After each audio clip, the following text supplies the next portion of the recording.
اپنے گھر میں آنے کی توفیق بخشی ہے، کیونکہ اللہ کی مخلوقات کے اندر، اس کے بندوں کے اندر بے بہا بندے ہیں جو اس وقت نرم اور گرم بستر میں ہیں،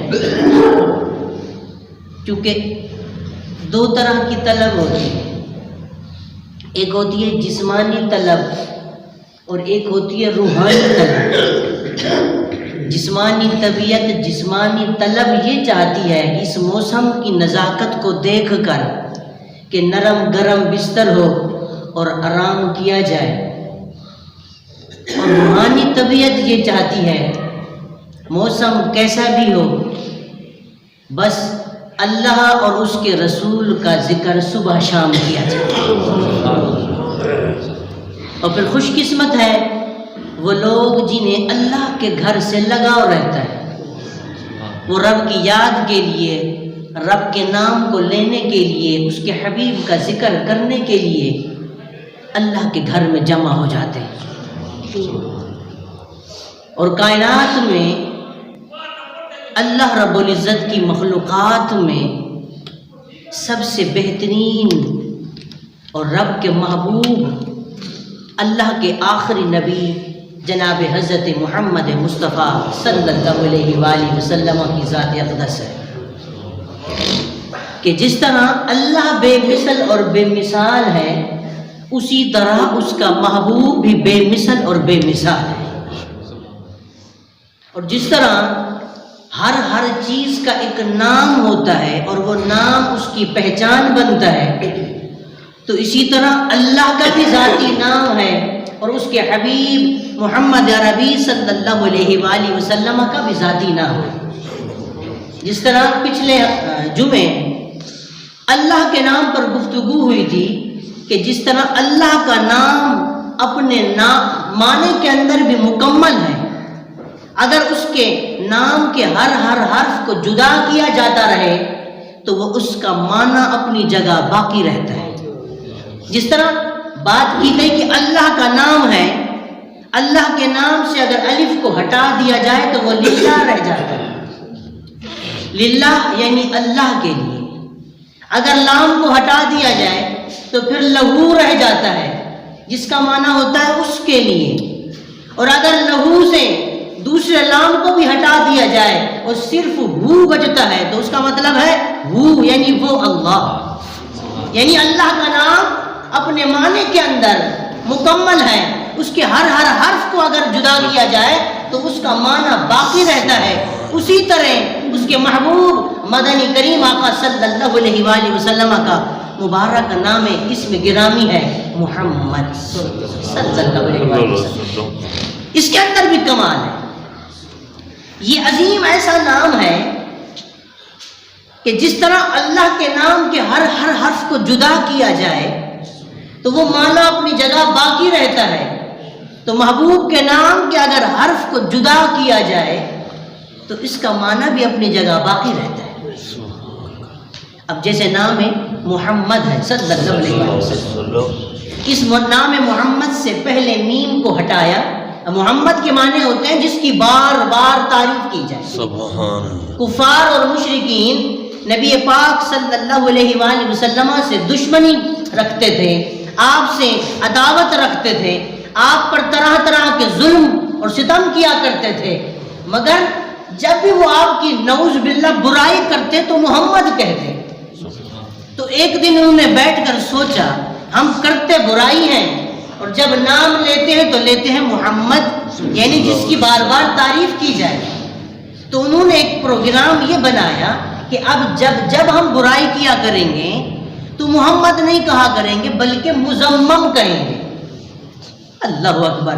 اب وہ جب برائی کرتے وہ مذمم کہتے۔ اللہ اکبر۔ اب صحابہ کرام علیہم الرضوان نے آقا کریم صلی اللہ علیہ وآلہ وسلم کی بارگاہ کے اندر عرض کی، یا رسول اللہ وہ تو آپ کو مذمم کہتے ہیں۔ اللہ کے حبیب نے فرمایا میرے صحابہ ان کا مذمم کوئی اور ہوگا، اللہ نے تو مجھے محمد بنا کر کے بھیجا۔ تو اسی طرح محمد، نام محمد کی عظمت کیا ہے، میم کو ہٹایا تو باقی بچ گیا حمد۔ حمد کے معنی ہے تعریف، یعنی رسول اللہ کی تعریف پھر بھی چل رہی ہے۔ اگر میں سے ہا کو ہٹایا، باقی بچ گئے مد. مد کے معنی ہوتے کھینچنا. حشر کے میدان کے اندر رسول محتشم صلی اللہ علیہ وآلہ وسلم گنہگاروں کو جہنم سے کھینچ کر جنت میں داخل فرما دیں گے. اگر مد میں سے میم کو ہٹا دیا جائے تو دال بچتا ہے. کیا؟ دال بچتا ہے. تو دال سے دلالت آتا ہے، کسی چیز کی دلیل کے لیے دال ہوتا ہے. تو اللہ نے اپنے محبوب کو دنیا کے اندر دلیل بنا کر کے بھیجا ہے. اللہ کا قرآن کہتا ہے یا ایھا الناس قد جاءکم برہان من ربکم، کہ اے لوگو ہم نے اپنے محبوب کو دنیا میں دلیل بنا کر کے بھیجا ہے. اور دلیل پھر دعوے پر ہوتی ہے. دعویٰ کیا ہے؟ لا الہ الا اللہ اس دعویٰ ہے، اور محمد الرسول اللہ اس کی دلیل ہے. تو جس طرح اللہ کا نام اپنے معنی کے اندر مکمل ہے، اسی طرح رسول اللہ کا نام بھی اپنے معنی کے اندر مکمل ہے. اور پھر کمال کیا ہے کہ اللہ پیغام بھی دیتا ہے کہ اے میرا نام لینے والوں، اگر تم صرف اللہ اللہ کرتے رہو گے نا، صرف انسان اللہ اللہ کرتا رہے، تو اسے اللہ نہیں ملتا. کیونکہ جب انسان اللہ کا نام لیتا ہے تو اس کا منہ کھل جاتا ہے، اس کا منہ کھل جاتا ہے، اوپر کا ہونٹ اوپر رہ جاتا ہے، نیچے کا نیچے رہ جاتا ہے. ہم نے جیسے ہی اللہ کہا منہ کھل گیا، اور جیسے ہی ہم نے محمد کہا صلی اللہ علیہ وسلم، دونوں لب آپس میں مل گئے. اوپر کا ہونٹ نیچے والے سے مل گیا، نیچے والا اوپر والے سے مل گیا. پیغام کیا ہے؟ اے ہزار مرتبہ کروڑ مرتبہ اللہ اللہ کرنے والے، جب تلک کے تو دامن مصطفیٰ میں نہیں آئے گا تجھے اللہ نہیں مل سکتا. اگر اللہ سے ملنا چاہتا ہے تو دامن مصطفیٰ کے اندر آنا پڑے گا. جناب سیدنا صدیق اکبر رضی اللہ تعالیٰ عنہ کی سنت کیا ہے؟ جو اللہ کے خاص بندوں کو یہ حاصل ہے کہ جب جب نام محمد آتا ہے صلی اللہ علیہ وآلہ وسلم تو اسے چوم کر آنکھوں سے لگاتے ہیں. تفسیر روح البیان کے اندر علامہ امام اسماعیل حقی رحمۃ اللہ تعالیٰ علیہ اور کنز العمال کے اندر یہ حدیث موجود ہے کہ نبی پاک صلی اللہ علیہ وآلہ وسلم منبر پر جلوہ گر ہیں. جناب حضرت بلال رضی اللہ تعالی عنہ نے اذان کہی ہے، اور جیسے ہی اذان کے دوران جناب حضرت بلال نے اشہد ان محمد رسول اللہ کہا ہے، صدیق اکبر نے نام محمد چوم کر آنکھوں سے لگا دیا.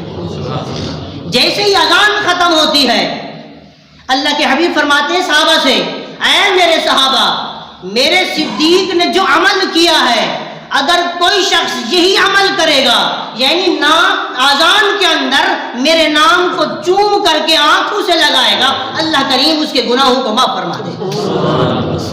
آگے علامہ اسماعیل حق رحمۃ اللہ علیہ لکھتے فرماتے ہیں کہ پھر آگے اللہ کے حبیب نے فرمایا کہ اگر کوئی اذان کے دوران نام محمد کو چوم کر کے اپنی آنکھوں سے لگائے گا، قیامت تک کبھی وہ اندھا نہیں ہو سکتا.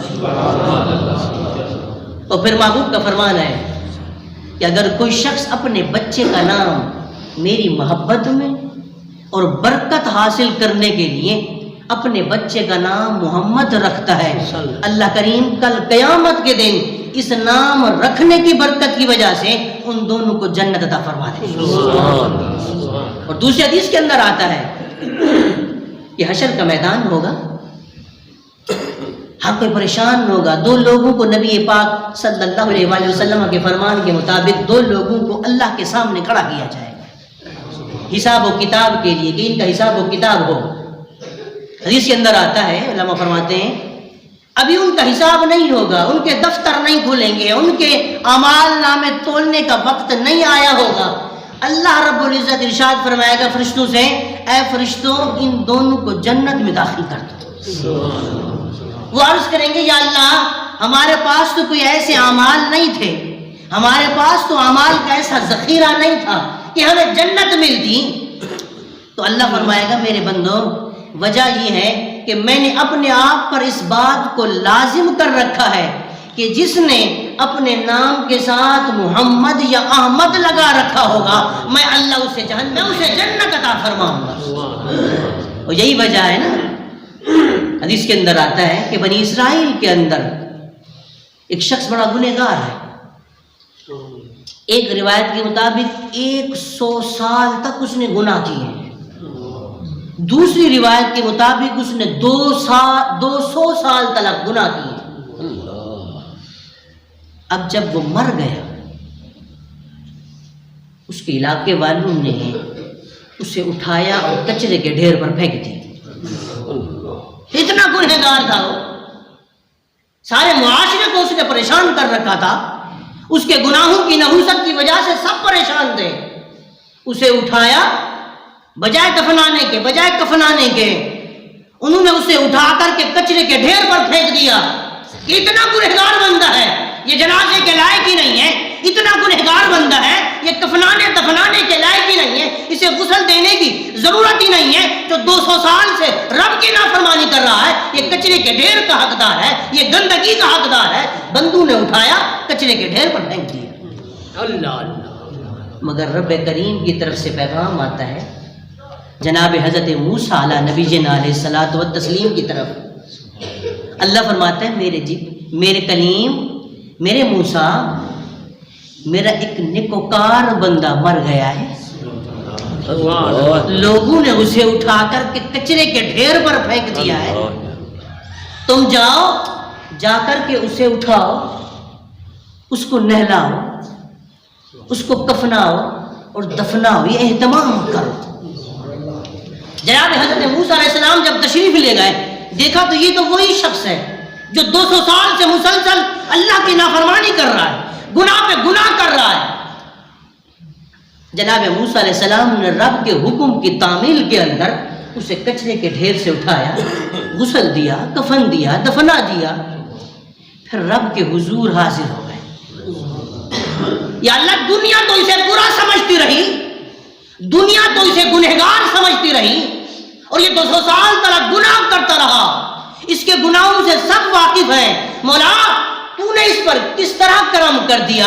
اس کے اندر راز کیا ہے؟ اس کے اندر حکمت کیا ہے؟ اس راز کو تو ظاہر فرما. اللہ اکبر، اللہ اکبر.